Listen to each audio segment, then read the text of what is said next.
Hey there. Welcome to the third episode of Where to Find Bread. This is the one that we've been sort of holding our breath and waiting for. This is when the professor, my husband Rich, is going to weigh in on, verbally anyway. He blogged about it a little bit, but you haven't really heard his side of the story.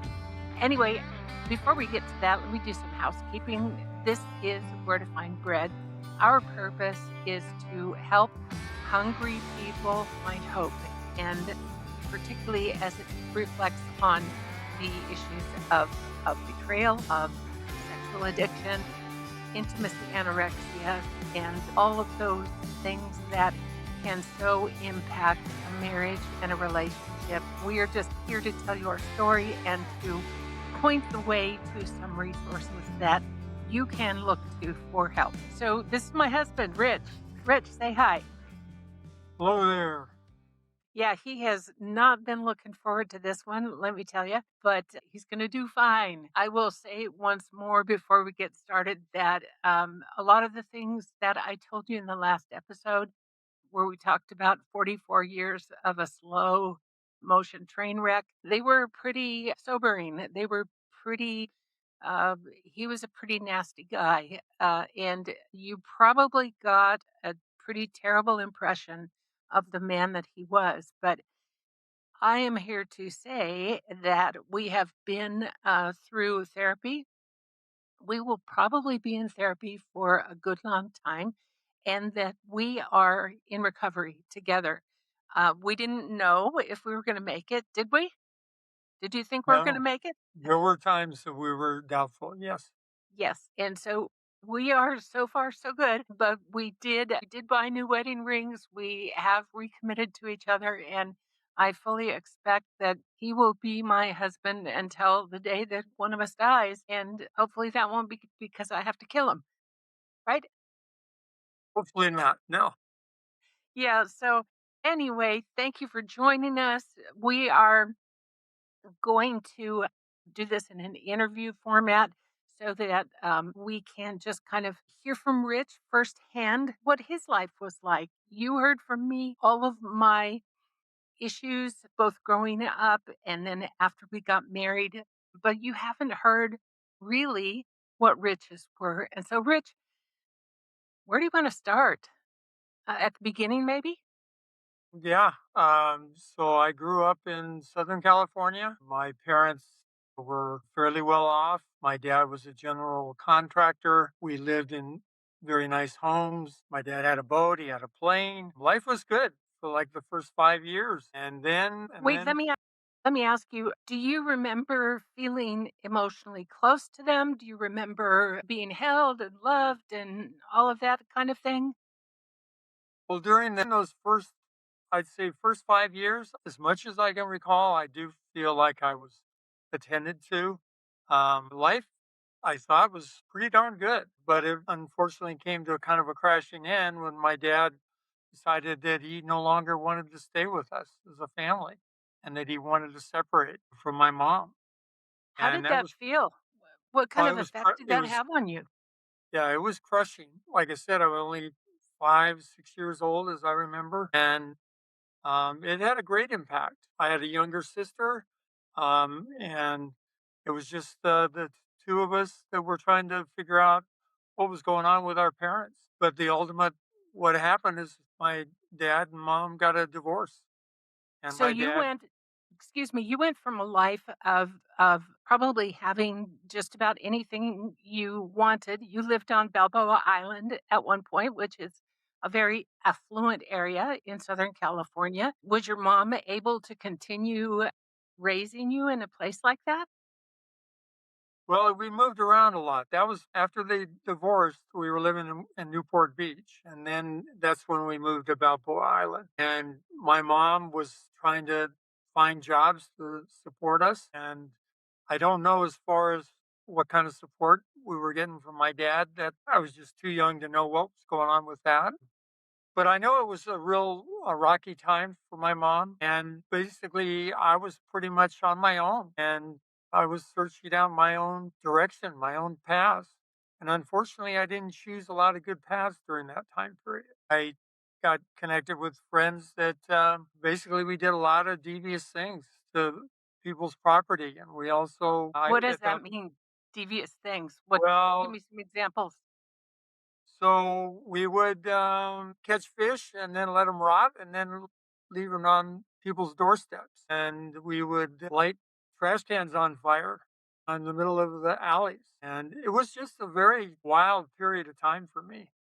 And then also, that's the time that some of my friends had access to pornography in the form of Playboy and Penthouse magazines.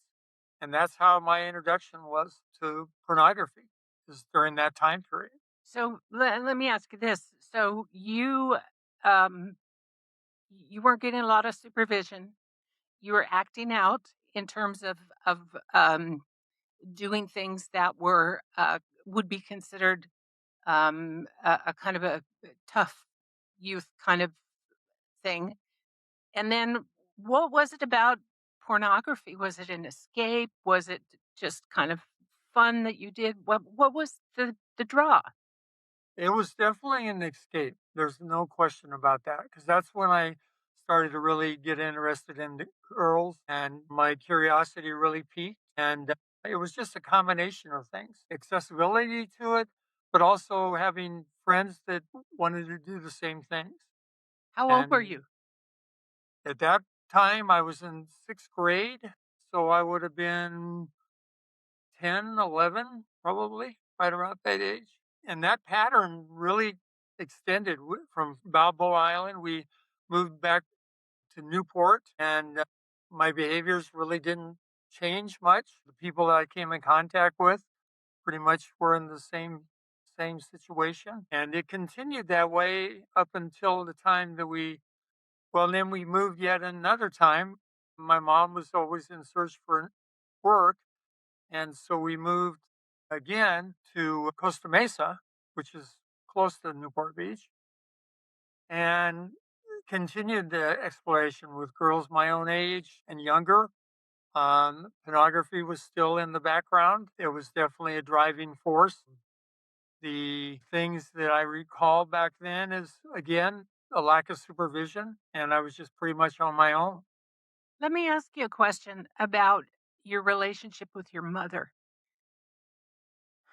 Would you say at that time that you were close, did you resent her?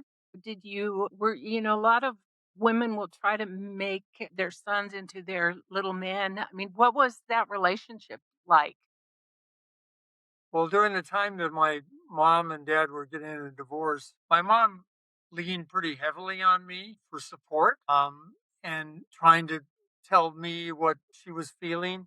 And I certainly was not, mentally equipped to handle that. And so that was a burden. And as a result, I probably just tried to, you know, um, remove myself from that situation.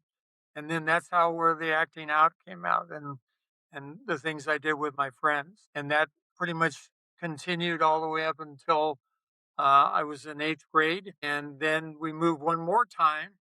And this was a transition period time for me, because what happened in ninth grade, I started a new high school. I met friends that were Christians, and they had a tremendous influence on me. And I started going to church, and I met just people that were entirely different than the ones I'd already or had been associating with up to that point. And the youth pastor there, he was instrumental in leading me to the Lord. And I accepted Jesus, my Savior, when I was in ninth grade. And there was a huge turnaround at that time, and I went to youth camps, and I continued to go to the church, and I did that up until the 10th grade. But at that point, things changed because, and I Let don't me ask remember you all. before you make that transition, because I know where you're going to shift to, but I'm really curious about your relationship with women and the extent to which your your relationship with your mother and maybe your respect or lack of respect for her influenced the way you looked at women. Do you think there was a connection there? Well, I think there definitely was. Yeah, because I really didn't treat the girls that were my same age really well with much respect. That was not something that I wasn't modeled that way. And so I really didn't know how to really act properly. And I took advantage of that. And since then, I've definitely regretted that and asked for forgiveness for it. But it was a pattern. It definitely was a pattern up until, like I said, when I started attending church and my faith started to increase, and that's the time that I moved to live with my aunt and uncle. They lived in Orange, which is roughly a half hour from where I was living in Costa Mesa, and that was a big change in my life. And I'm not sure the circumstances behind it. I don't really remember why that happened, but my mom was struggling, I think, and I think they thought my aunt and uncle and my mom thought it'd be a better fit for me at that particular time in my life. So the disruption in your relationship with those faith leaders and kids, did that bring about a change in your personality, in your behavior, in your approach to life? It definitely did, yeah, because How at that so? point I didn't maintain my looking and reviewing at pornography. That was totally shut down, stopped because I was convicted. I knew that that wasn't what I should be doing as a young man. And so I did. I definitely stopped that behavior up until the time that when I made the move um, to live with my aunt and uncle. That was my 11th grade, and then the following 12th grade is when I met my first wife, or my girlfriend at the time, obviously, and she and I kind of went off the rails together.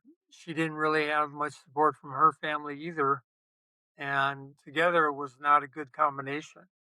Well, but you were deeply, deeply in love, if I remember right. I was, yeah, yeah.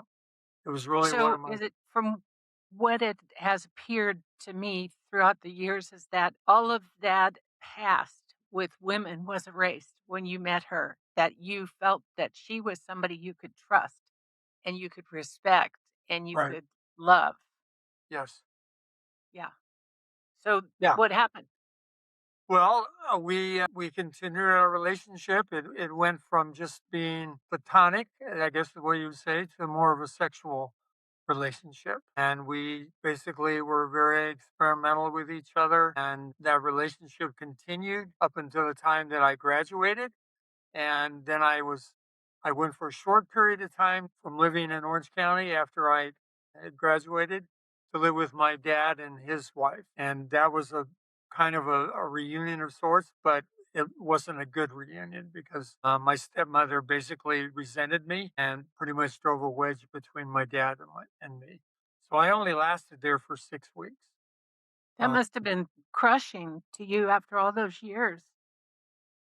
Yes, yeah, it was definitely devastating because I was hoping that this would be the renewal of a father-son relationship that I lost after my dad and mom had gotten a divorce. Because after my dad left, we didn't see each other, but very infrequently. Perhaps a little bit over the summers, but not anything on a regular basis. So there was definitely a big gap there between us. We did reunite, like I said, for that short period of time, but I couldn't live in that situation with my stepmother constantly on me and just making me feel like I didn't belong there. And so I left and I went and joined. How old were you? Well, I would have been, let's see, would have been right before I turned 18. Would have been that summer. Um so yeah, so after I graduated, then I left and I went up and they lived in Central California at the time. And so that part of it, like I said, was not a good period. But I got back in contact with my aunt and uncle, and they were willing to have me come back and live with them. because my ultimate goal was to join the Air Force. I was going to be doing that in the following year. And so I just needed a period of time where I could earn some money and get in physical shape. So when I did enlist, I would be, I'd be in, ready to go. And that's what I did. But I continued my relationship with my girlfriend at the time, and up until the time I enlisted in the Air Force. So I was separated from her for about 6 months while I was in tech school. But during the time of going to tech school, I got a short leave and I went home. And because of our relationship, we had unprotected sex and she became pregnant. And I was not aware of that until 4 months later, after I was still continuing my tech school. She kept it a secret from her parents because she was away at college. And I was clueless because we were apart during that time, but she finally called me and told me, and it was devastating. And I was very young. We were both very young. And I wasn't sure that, becoming a father at that time was the right move. But But you I waited still and loved her madly. absolutely, Yeah. absolutely. So when I came home from leave, her parents pretty much gave us an ultimatum. Either you marry her, or if you choose not to marry her, then never see her again. Well, that was not an ultimatum that I could deal with. So we married shortly thereafter, and she was 7 months pregnant at the time. And I was getting ready to get my first overseas assignment to the Philippines, and so I left in August of '71 and went to the Philippines, and then my son was born, or our son was born, September of that year. And then after I made arrangements, after I got to the Philippines, then they came and they joined me there. How long were you there in the Philippines with them? I was there about a year and 9 months because Mhm. as it get closer to the time that my assignment in the Philippines was ending, my wife convinced me that she wanted to go home early because obviously they hadn't seen their grandson since he was just 2 months old. Well, so you were getting ready to transition to Italy, if I remember. Right, Uh, so it was supposed to be a stopgap, short visit home right. in transition to Several Italy. weeks. Yes. Yep. Okay. So And she went back, you packed up, right. and And everything was a go. I assumed that once I got home, we spent some time with the families and everything was good. And but yet, halfway during the time that I was home, she informed me that she wasn't going to join me in Italy, and in fact, she wanted a divorce. There was no warning ahead of time. okay. So you returned to Italy. She stayed in the United States. And how did that affect your life in Italy? Well, after coming to the grips that they weren't going to join me, I had a couple that were sponsoring us in Italy, and I had to meet up with them once I got to Italy and tell them that my wife and my son were not going to be joining me, and it was devastating. And I basically kind of went off the rails. What does that mean? What did that look like? Well, for me, what it looked like is I started to really drink heavy over there, and then and I also got involved with drugs, which was totally irresponsible for many reasons. The fact that I had a top secret security clearance and I could have been blackmailed at any point if someone had found me out. But I didn't care at that point. I was just, I was hurt, I was devastated, I was confused, and I resorted back to my old behaviors. I started looking at pornography again.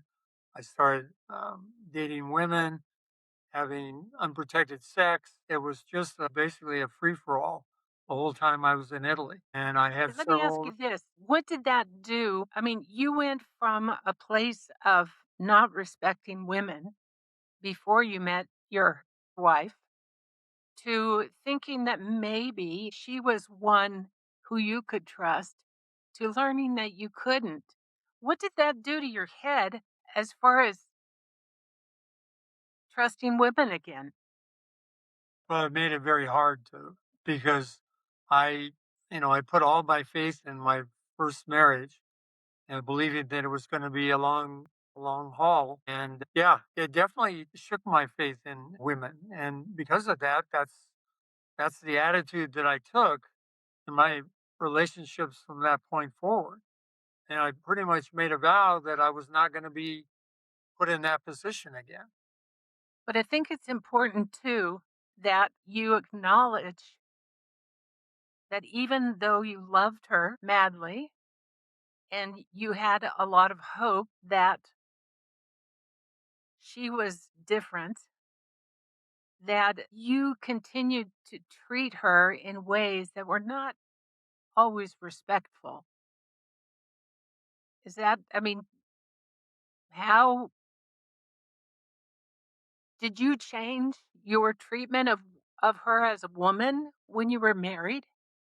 So in my first marriage, I wasn't as truthful with my wife as I could have been. I'm sure that there were areas that I lacked in my relationship to her. How I obviously the relationship is a two-way street, and so I would own the part of our relationship that I didn't withhold my or hold up to my side of the bargain. And she certainly doesn't deserve all the blame. We were both young and we were both developing and we were both trying to figure things out. And the schedule over there for me when I had to work nights and all my shift work, I know it wasn't easy on her. And so she was just looking to find a way to, do her daily routine and maintain her own sanity. So yeah, yeah, there's definitely a good part of that that I have ownership on. Okay. So when you were in Italy, were you upfront with people about your past life, about your ex-wife, about your child? Were you open about your family history at all, or was that something that you kept to yourself? Well, initially, I kept it to myself. I didn't want, I felt like it was a huge failure, and I didn't want to admit that that was the case. So the first couple of relationships I had, I didn't say anything about that. Um, but the first relationship I had over there, the uh, the lady had access to my records because she worked in the personnel department, and so she found me out and she called me on it, and it pretty much caused our relationship to stop. And shortly thereafter, she left and was reassigned. She was really the only one that I really confessed to that I had been married before. The rest of the time, I didn't even acknowledge that or the fact that I even had a son. I just looked at it as a huge failure on my part. And I just didn't really want to share that with anyone because it hurt, really hurt. Sure. So you finished your time in Italy. You came back to the United States and you had the GI Bill. Yes. Yeah. So what were you going to do with your life? So I got an early out from the Air Force. My full enlistment would have been 6 years, but I got out at 5 years and 5 months. So I was given that because I was able to go back to Kaya, which is where my aunt and uncle had lived, and And I where we started met? her. And well, yeah, and we met there later on.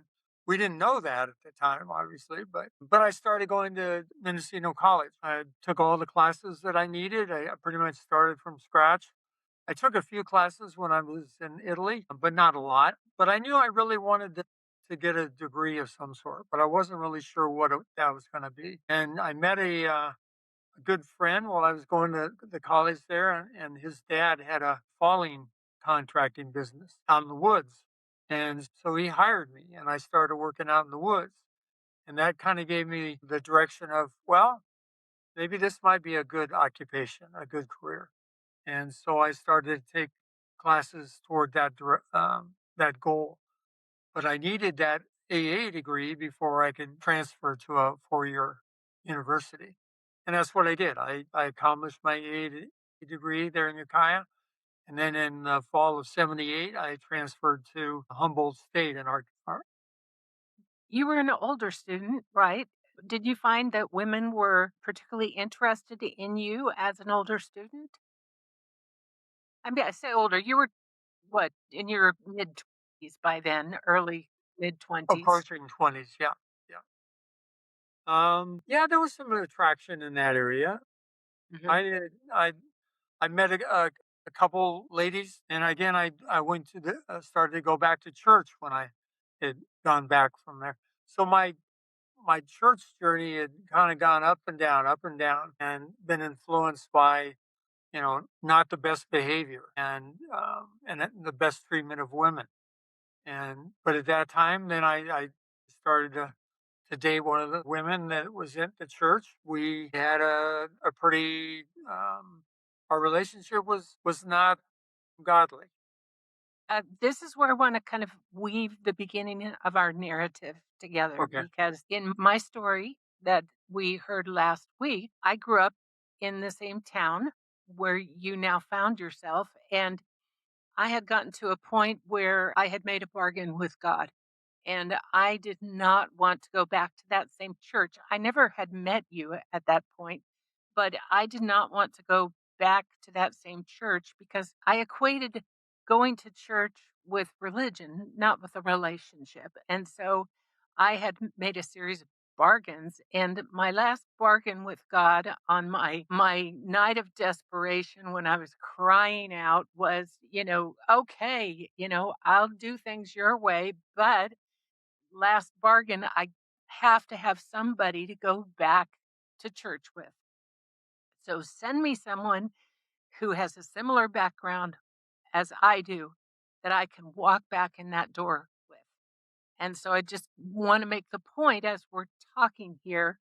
Certainly, we have the sex with the drugs, the alcohol, the dysfunctional childhoods. We were very similar because we had those things, but we also had an acquaintance with God and the knowledge that he was like waiting for us and he had been letting us run to the ends of our ropes, if you Pretty will. much. Yeah.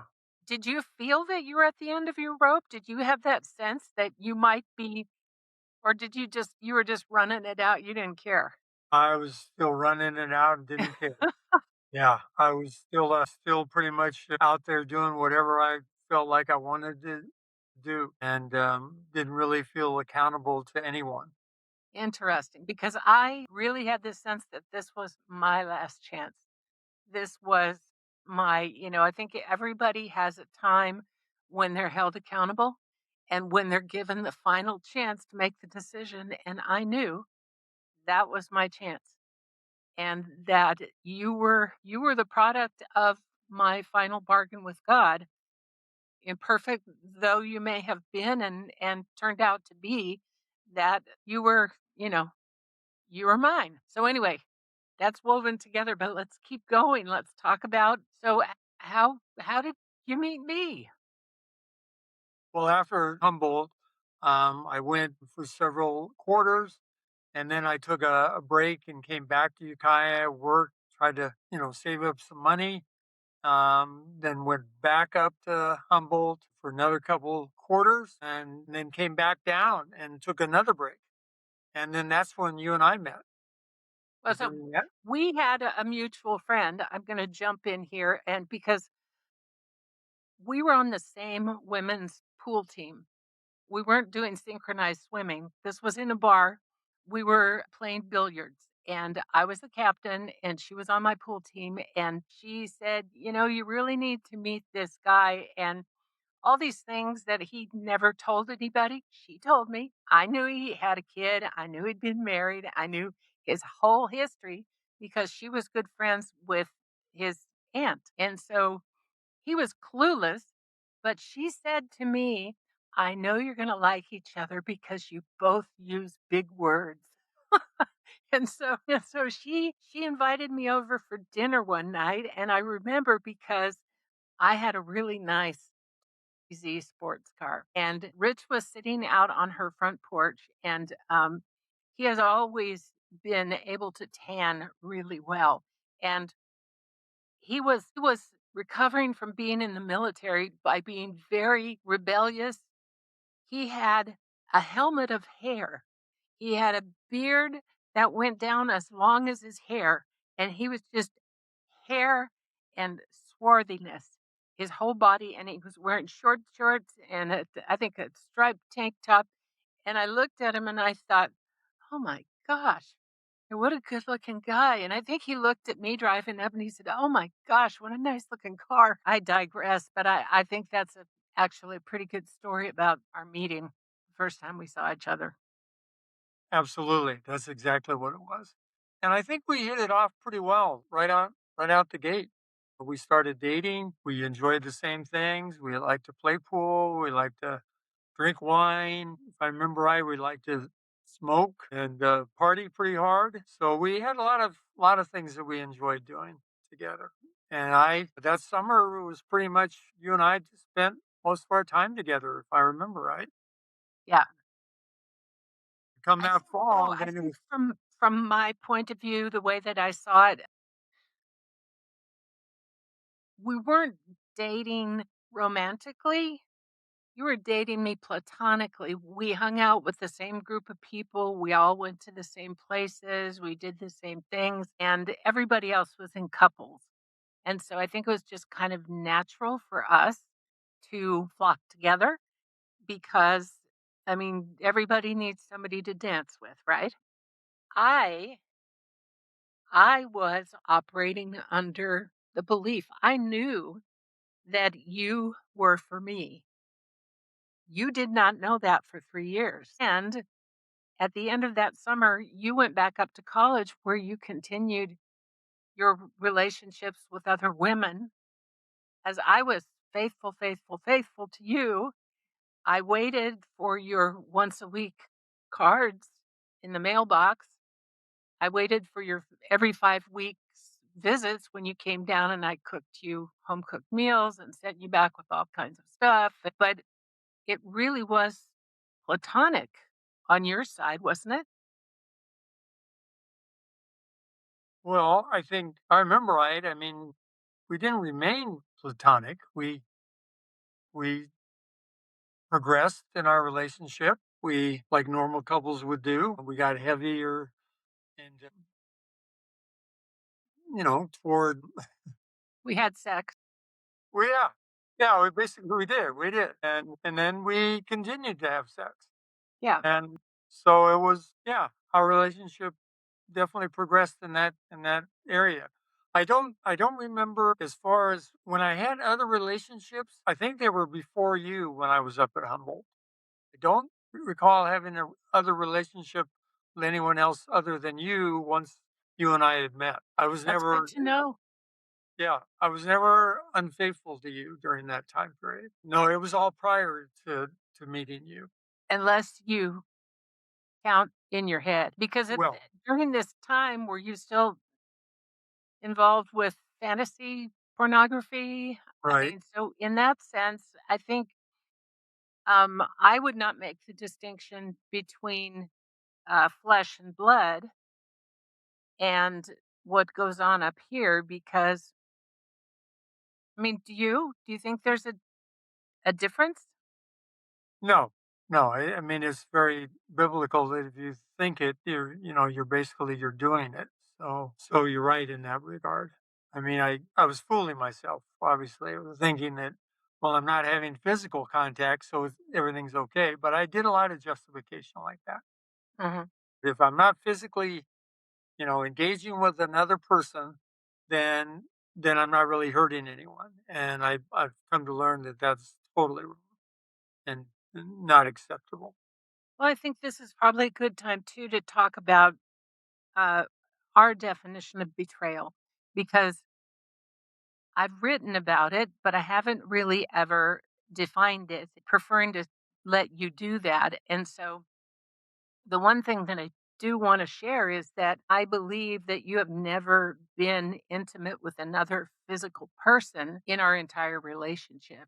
And part of the process of healing was a polygraph. When you took and passed a polygraph that indicated that you have not had sex with another person or any kind of inappropriate contact. So to us, it's clear that the betrayal was not physical.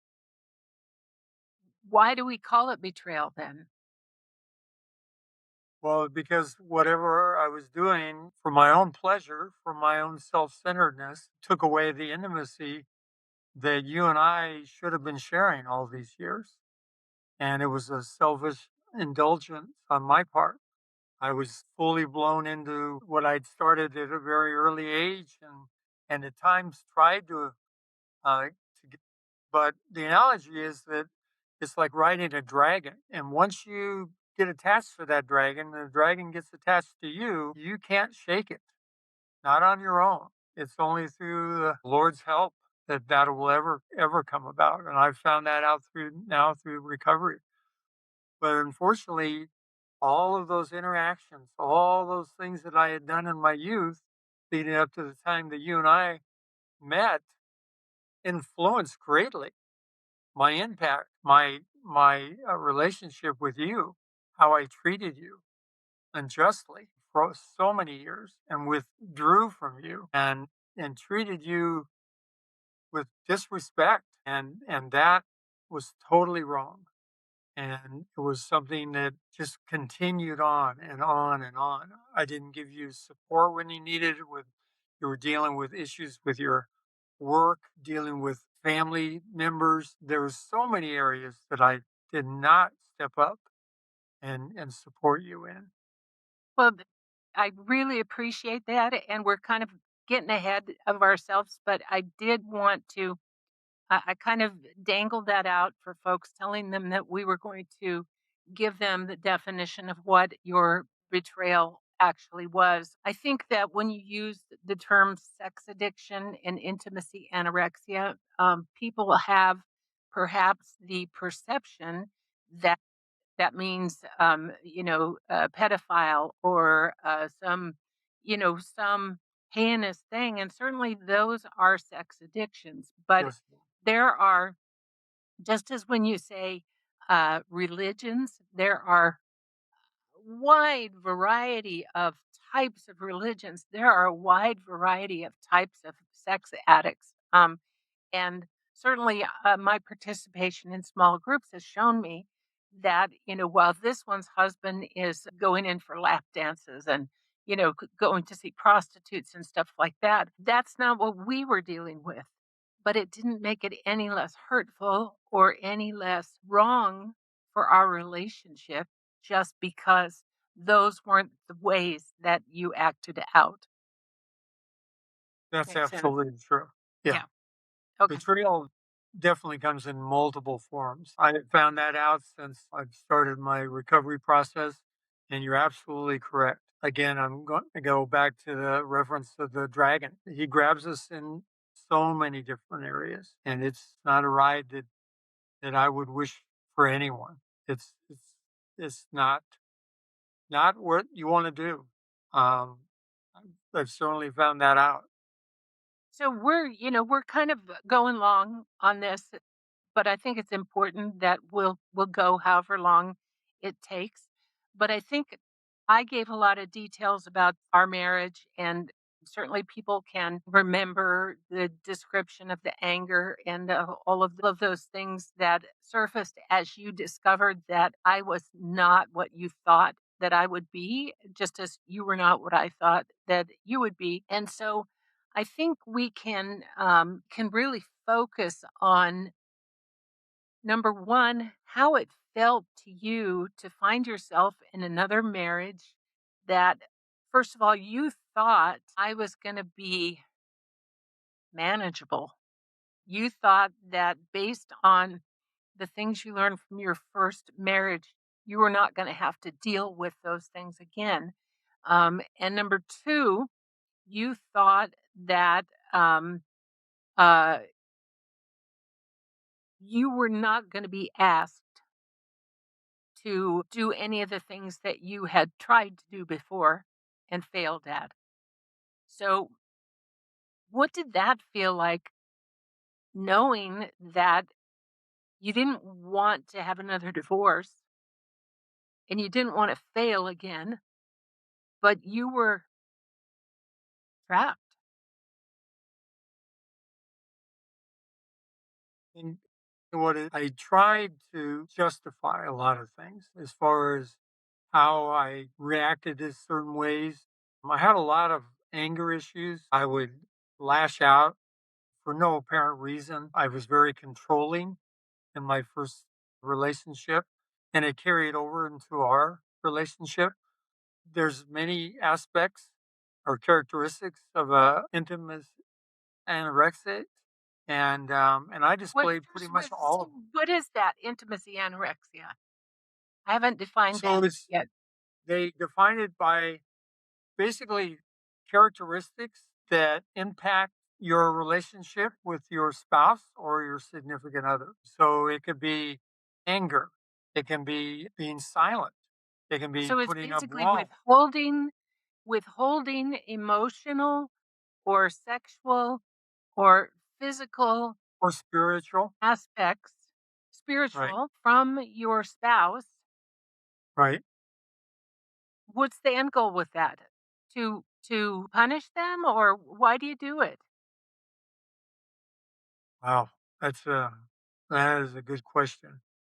Um, the only thing, or the one of the things I would think is that it was some form of misplaced protection for myself, thinking I needed to do those things, deceiving myself, um, and justifying those things to myself. And I think that's what really brought all those things about. And they're nasty characteristics, and they just have no place in a healthy relationship. Well, I love the analogy of the puppy and how you create a mean dog. Do you remember that? Yeah, yeah. You separate them from their litter, and you don't pay much attention to them. You feed them when you have to, but basically they're left alone to fend for themselves. And there's a real detach there from what they're used to. So from that point, what they are trying to do is they're trying to find that attachment with other with other people that they didn't get. And so yeah, that analogy of the mean dog is right on. So basically, the analogy says that the puppy becomes a mean dog, Right. and you don't look at the dog and say, "Wow, that's a what made that mean dog mean." You say, "Gosh, that's a mean dog." And so Right. probably a lot of people would look at me and say, "Boy, what a bitch. She just is cranky, or she just is this or that." And they never saw, because the intimacy anorexic is charming. And Yeah. other people traditionally, People. typically, find an anorexic charming and pleasant to be around because they only show that to the spouse. Even members of our family never saw it. Right. Our daughter never saw it. Very true. Yeah. Yeah. It was definitely it was all about keeping it secrets and trying to steer people in directions where they don't see the real me, and just a lot of deception was involved with that, and basically disregard for other people's feelings, not only your feelings, but other families' feelings as well, and it hurts everyone. And it's a snare, is what it is. It's kind of like a noose around your neck, and you try to break free from it, but you just can't for whatever reason. And he keeps sliding back, and then the noose keeps getting tighter and tighter. And it ties right into the sex addiction because I really believe that they're both related to each other. And So, they manifest themselves in different ways.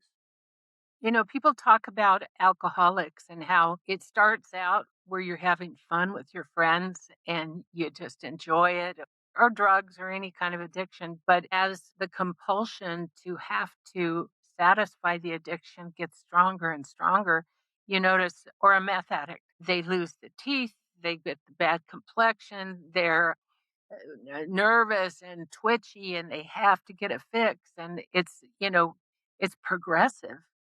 And it's the same thing with a sex addict riding the Absolutely. dragon. Right. So what I saw with you, and even an old time friend saw it, was that you had been very vigorous and healthy, and you weighed at one point 215 pounds. You were a real vigorous man. And we hadn't seen a friend of ours for, I don't know, 10 years, 5, 10 years. And she came to visit and we went in the house and she said, Terry, what's happened to Rich? You had shrunk. You had gone down to 180 pounds from 215. You were stooped and bent over. You had health issues. You were moody and angry. And it was evident. And so as you had progressed with the sex addiction, not only had you pulled more into yourself, you had stopped having sex with me, I think in 2012. How did, I mean, was that a conscious decision? Was it just one day you just said, no more? I mean, Yeah, as far as a conscience decision, I'm not sure about that, but I know that my health definitely. I went through a series of operations, and I think it impacted me as far as at times it brought on depression. I mean, I can make a lot of excuses, but the bottom line is that there was really no excuses. It was something that, looking back on it, how could I have justified that behavior? I shake my head and I wonder. Um, um, Thinking that we lost all that time together as a husband and wife, how much it impacted you, then how much lack of support that you needed that you lacked from me. I mean, there was so many areas I could have stepped up and done so much better. And it was just tied into just selfishness and just wanting to meet my own needs. And that really had impact on a lot of people around me. And it's just that's what addiction does. It just takes you down. Yeah, it's just not a good place to be. Not at all.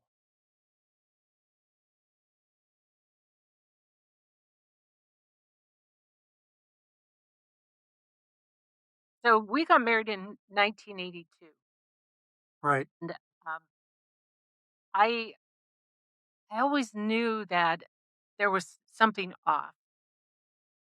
But you were adamant that you were a truth teller, and you told me you didn't lie. And truth is super important to me, and I chose to believe you. I chose to hang my hat on the fact that you would not lie to me. And so it's probably denial too. It was always easier for me to believe that they were my issues that were causing the problem because I knew that I had a lot of issues from attachment, from growing up the way I grew up. So I had probably 6 months before I discovered we had Discovery Day. I had looked at your Facebook feed and I had seen a lot of women with big breasts and, small waists and thongs. And I had questioned you about it. Where did this come from? And you got very angry and defensive. And you said, I have no idea. I didn't do it. Somebody else must have done it. And I knew that I knew about algorithms, I knew about all that stuff, and but so there was this difference between what you were telling me, which is I don't lie, and what my eyes saw. And I couldn't reconcile the 2. And so I thought, well, maybe, and I put it away. But then I lost my phone or it broke or something, and I hadn't been able to go on Facebook for a very long time. And I asked you if I could borrow yours to send a text or something. And you said yes. And then you went upstairs.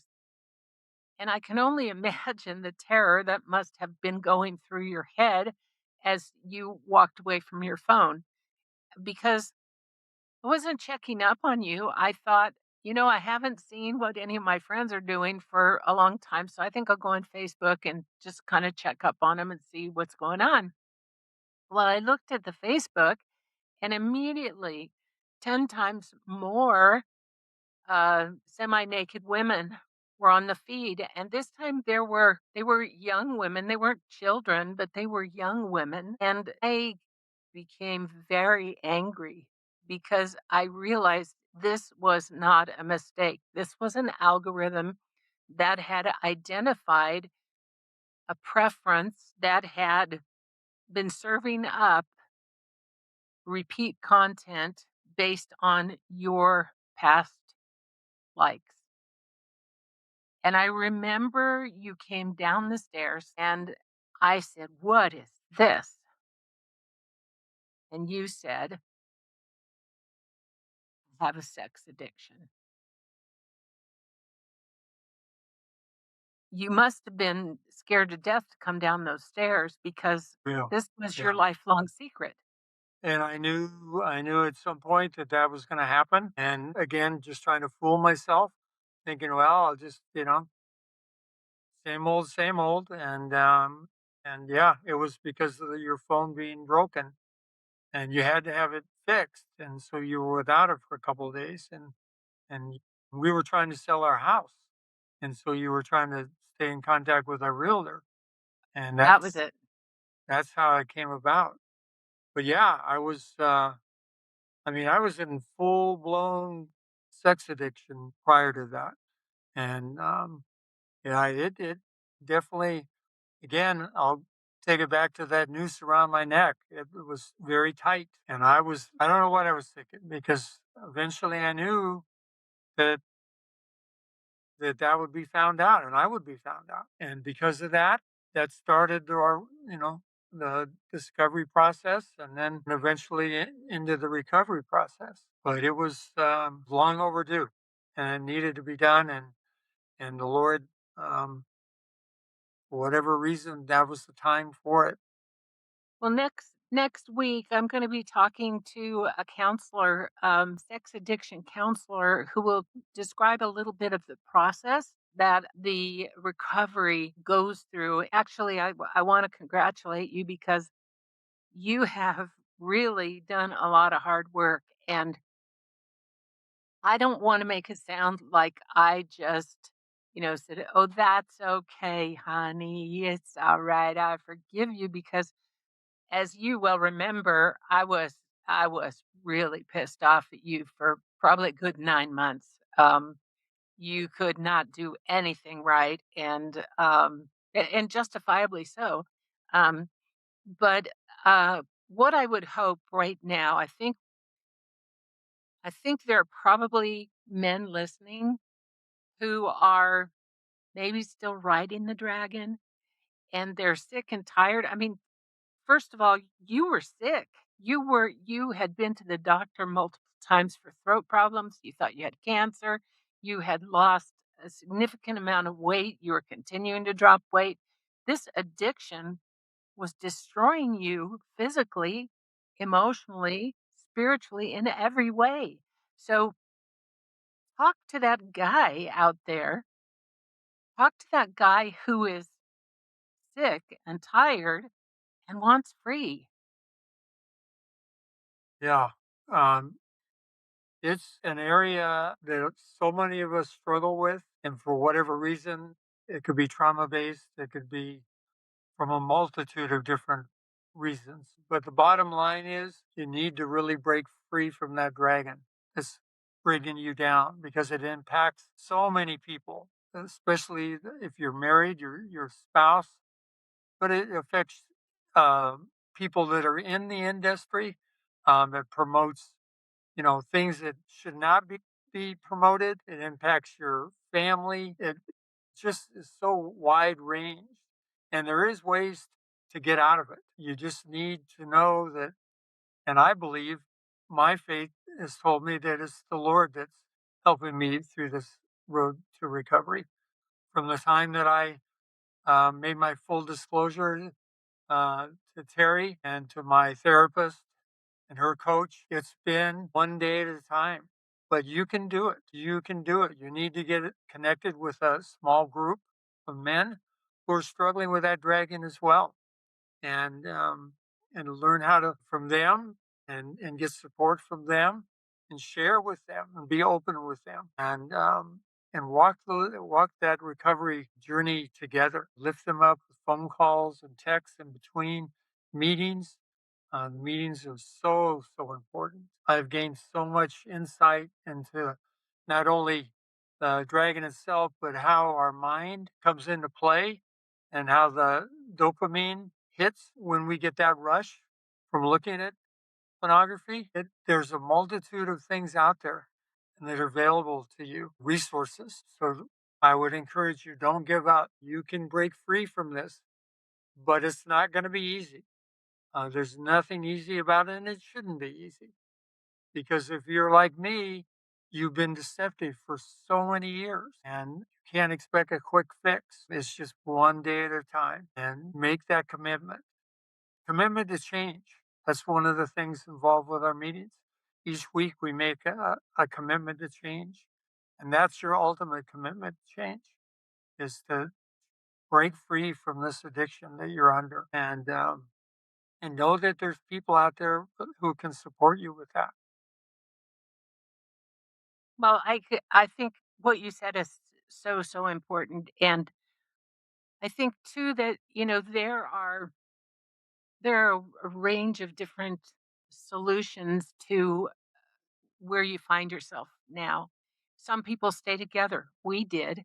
I even our therapists were surprised because they didn't think that we were going to. I didn't, and Rich wasn't sure either. Um, but there are different ways of successfully resolving these issues. We have put a variety of resources on our website, https where to find bread.us under services and resources. And you can go and you can find some really helpful books and a podcast or two. Also, there are connections with, you need to find the right kind of counselor. I cannot tell you how important it is to get one who is trained in the very specific issues of sex addiction and if you have intimacy anorexia. Not everybody does, but it needs to be somebody who is specially trained in those issues. Otherwise, like me and Rich, you'll be told to sit together on a love seat and hold hands, and that'll fix everything, which is just stupid. Also, the I can't remember what the acronym stands for. APSATs. They're for partners of sex addicts. It needs to be a counselor who is trained in the specific needs of partners of sex addicts because there's a whole line of thought that says that partners are partially responsible for a sex addiction or intimacy anorexia. That is stupid. What I learned about Rich and many others is that these things start when men and women are sex addicts. Men and women are intimacy anorexics. They start when they're kids and they're confronted with traumas and they have to react to them. And they react in ways that are not helpful, but those behaviors are meant to protect them. And so it was easier for me to forgive Rich when 9 months down the road I understood that he was reacting to traumas in his life with his parents' divorce, with his mother's over reliance on him for companionship, with his divorce, etc. He was reacting to those things in a way to protect himself from that trauma and from future hurt. And so I was the unlucky recipient of the fallout from that, but I could understand a reaction like that, and so it was easier for me to forgive. So go online to the website, look at that services and recovery page, and please like, subscribe, follow us because this is not the end of these podcasts. We are going to have a neuroscientist going to come and talk to us about the brain and neuroplasticity because part of this is because as you're developing, the brain creates pathways. And so once Rich's brain ran to pornography for comfort and for relief, it became easier to run to it. It created a freeway of comfort and relief for him to go to. He had to kind of create a new pathway, and that's called neuroplasticity. That's a really simplistic explanation, but we're going to have experts like Dr. Irene Salter, who's going to come and talk about that as well. So it's going to be really interesting. We'll have Rich back to talk some more about our pathway, but I'm really proud of him. Thank you, Rich, for agreeing to do this. You're a trooper. Well, thank you, hon. You are amazing, is what you are. Well, thank you so much. This has been episode 3 of Where to Find Bread. And if you are in the midst of trauma and betrayal trauma, please don't do it alone. Find somebody, talk to them, drop us a line. And if we can't help you, we'll find you somebody who can. Take Yeah. care. We'll see you next time.